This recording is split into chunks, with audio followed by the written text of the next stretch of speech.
భారతదేశం శాంతించాలి, శాంతించాలి, శాంతించాలి, ఎస్కలేషన్ ఆపాలి. ఈ కొంతమంది మేధావులు బిగిన్ అయిపోయారు, ట్రెండింగ్ బిగిన్ చేశారు. కాకపోతే నిన్న అదేదో ముస్లిం లా బోర్డు కూడానంట ఇదే స్టేట్మెంట్. ఇంతకీ ఏం చేద్దాం శాంతించడం అంటే? తీవ్రవాదులు చంపితే దీపం ఎట్టుకు తిరుగుదామా? అదే సందర్భంలో తీవ్రవాది శిబిరాల మీద దాడికి వెళ్లకుండా నిద్రపోదామా? ఎవడో గొట్టంగాన్ని ఇక్కడ అరెస్ట్ చేసేసి చాలనిపించుకుందామా?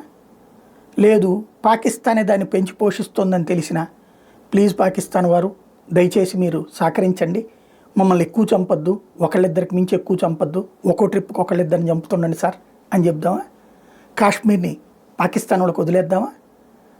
కాశ్మీర్ని డెవలప్ కాకుండా ఆపేద్దామా? మళ్ళీ అక్కడ తీవ్రవాదులను తయారు చేద్దామా?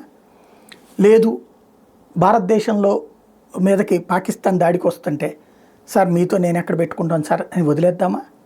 ఏం చెప్పదలుచుకున్నారు వీళ్ళు? శాంతి, భారతదేశం శాంతి కాముక దేశం, శాంతికి అశాంతిని గిఫ్ట్గా ఇస్తుంటే ఎంతకాలం భరించాలా? బౌద్ధాన్ని పాటించేటటువంటి వ్యక్తే బర్మా బ్రతుకు కోసం కత్తి చేతబట్టాడు, రోహింగ్యాలను వెంటాడి తరిమాడు. అప్పటి నుంచినే బర్మా బాగుపడింది. గుర్తుపెట్టుకోవాల్సింది అదే. శాంతి అనేటటువంటిది భారతదేశపు జీర్ణం ఆల్రెడీ. కానీ అశాంతిని రేకెత్తించే శక్తుల పట్ల ధర్మ సంస్థాపనార్థాయ సంభవామి యుగే యుగే అని ఎప్పుడు భగవంతుడు చెప్పాడు. అధర్మం పెచ్చుమీరినప్పుడు సుదర్శన చక్రంతో దేవుడు ముందుకు వస్తాడు.